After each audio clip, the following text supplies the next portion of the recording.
March, Afghanistan. I was out on a reconnaissance mission and see if there's been any Taliban movement in the area.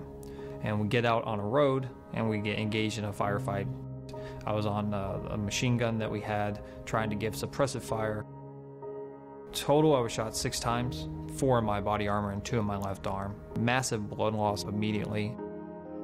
I didn't know that I suffered a nerve injury until I got back here to the United States. Dr. Valerio had come in and it was saying, hey, I'm a plastic surgeon, I'm here because I want to fix your arm. I was like, well, that's great. I want my arm fixed too. So I met Jeffrey Cole in August of 2010. He had an ulnar nerve injury that was over 7 centimeters in length. Without repairing the nerve and the soft tissue defects, he was at high risk for limb loss. Dr. Valerio said, hey, your arm is very, very badly damaged. Speaking with some of my colleagues, they thought amputation would be the best. As you can imagine, as a 20-year-old Marine going through potential of limb loss discussions, it's pretty traumatic. If I had my arm amputated without the use of a prosthetic, I wouldn't be able to tie my shoes. There's like little things that seem minor, but they mean a whole lot when you can't do it. He really wanted to pursue limb salvage and save the arm. He says, but we have another option for you. We can do a nerve transplant into your arm and hopefully be able to save your arm. Jeffrey had 2 options for surgery. The traditional option, which was take autologous nerve from his calf. You would usually wait 3 to 6 months before you would do the autograft procedure after you get stable soft tissue coverage to his upper extremity injury.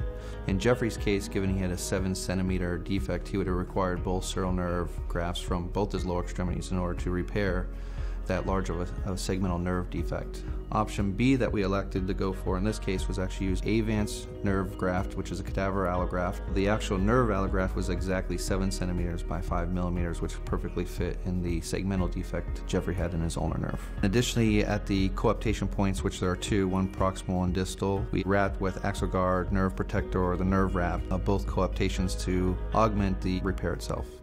With the advanced nerve product, it allowed for his nerve regeneration at an earlier stage, and he's actually recovered part of his flexor carpi ulnaris muscle and a few of his forearm muscles from nerve regeneration. So I do believe he got outstanding recovery for this type of nerve injury that helped preserve his arm. I had lost the ability to do certain things, but then to be able to get it back is like a second chance. I don't really have words to describe it. It's just, it's life-changing. So after 2 years of recovery, I started working in the National Park Service. I am a park ranger on the National Mall Memorial Parks here in Washington, D.C. And basically what I do is I teach history.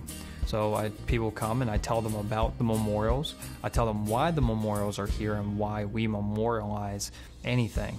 To be able to share those stories with individuals who come into the parks and hear their stories, it's definitely a personal impact on me. So as far as anybody going through anything that's similar to what I went through, as far as needing a nerve transplant, do it. It is going to be a lot of work, it's going to take a lot of patience, but it's definitely well worth it.